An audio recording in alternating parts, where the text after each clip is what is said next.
실리콘밸리 아이처치의 오픈마인드입니다. 몇 해 전 가족과 함께 워싱턴 DC를 방문했습니다. 미국의 수도이자 각종 기념관, 박물관이 즐비한 곳. 무엇보다 미국의 16대 대통령 에이브라함 링컨 기념관은 저에게 깊은 인상을 주었는데요.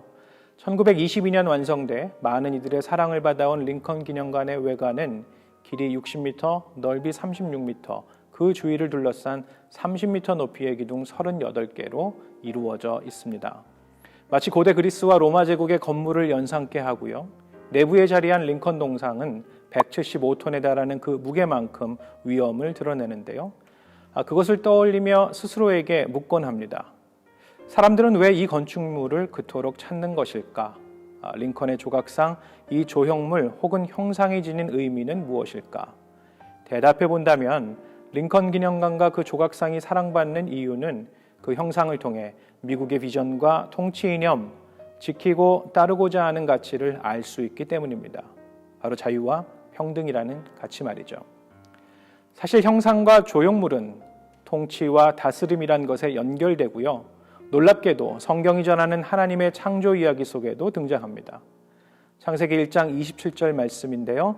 하나님이 자기 형상, 곧 하나님의 형상대로 사람을 창조하시되 남자와 여자를 창조하시고, 이 창세기는 증언합니다. 사람은 조물주로부터 비롯되었고 심지어 그 형상대로 지어졌다고 말이죠.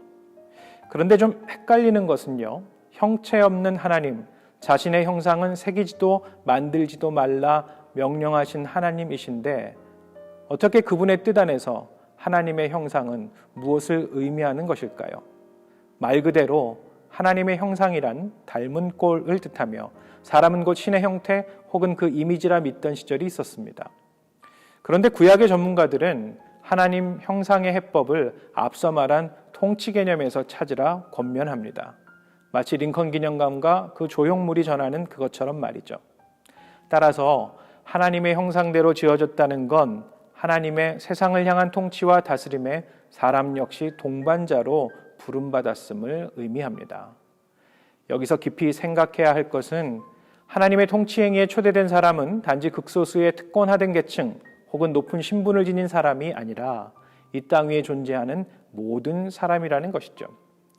사실 고대 사회에서 왕, 당시 시대적 맥락을 볼 때 신과 같은 자의 수직적 다스림은 당연한 통치 이데올로기였습니다. 왕 대신 신의 뜻을 대신할 자가 없었던 거죠.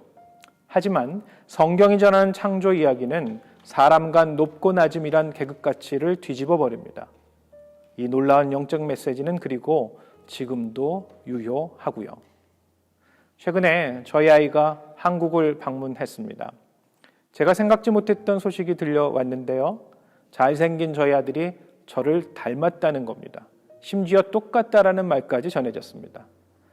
놀라기도 했지만 생각해보면 그럼 날 닮지 누굴 닮을까 하는 당연한 마음이 들었습니다.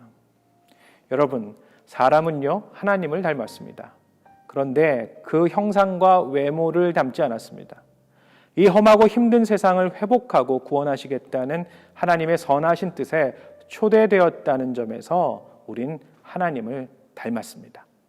세상을 살피고 보존하며 사랑해야 할 사명, 태초부터 시작된 처음 그 부르심에 오늘도 우리는 기쁨으로 응답해야겠습니다.